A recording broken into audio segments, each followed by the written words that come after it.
Igsoon, tanan ni mong gibuhat aning kalibutana na ay yawa nga gusto ka patyon, gubaon, og mahimo kang down to nothing. Tanan ni mong gibuild, imong name, imong integrity, one lie na pwede istorya against you, pwede ka maguba. And the enemy is so determined para buhaton na in your life. Ang pangutana, kung lugmok kay kakaron, kung gibakakan kakaron, kung tanan mawala sa imo karon, unsaon nimo pagbakod? There is hope.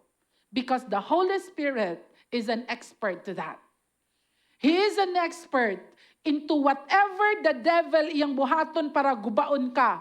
When you have the right heart and the right mind towards who God is and your purpose, igsoon, tanan, pwede, mabakod na, no, kanang ma-accomplish ni mo imong mission. Because evil will never win. Never. A lot of times we think, Lord, gibiyaan naman ko nimo. Lord, gipasagdan man ko nimo. It's a lie. That's a very common lie of the enemy, nga gipasagdan ka sa Dios.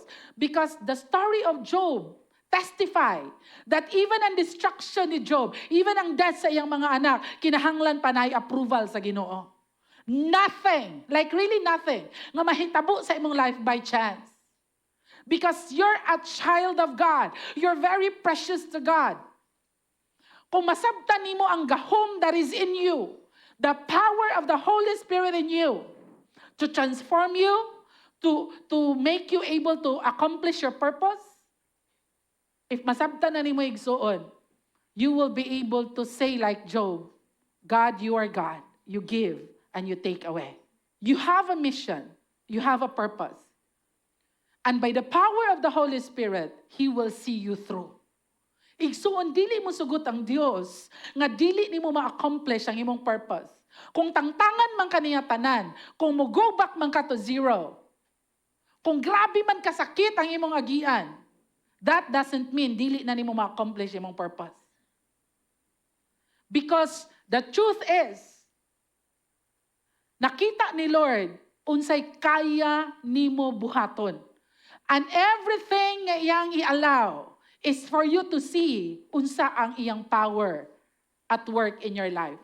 Para kung moabot sa point nga naa kay ma-accomplish, you can say, Lord, walay ako ani, imo ni tanan.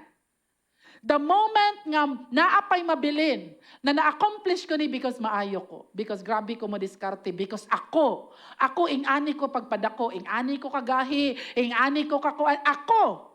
Kung naapay mabilin anang ako igsoon, tangtango na ni Lord tanan. Para mo abot sa point nga kung ma-accomplish ka sa imong mission in life, imong purpose in life, all you can say, ikaw ra gyud ni tanan Ginoo. O kang imong gahom in my life, ikaw ra gyud ni.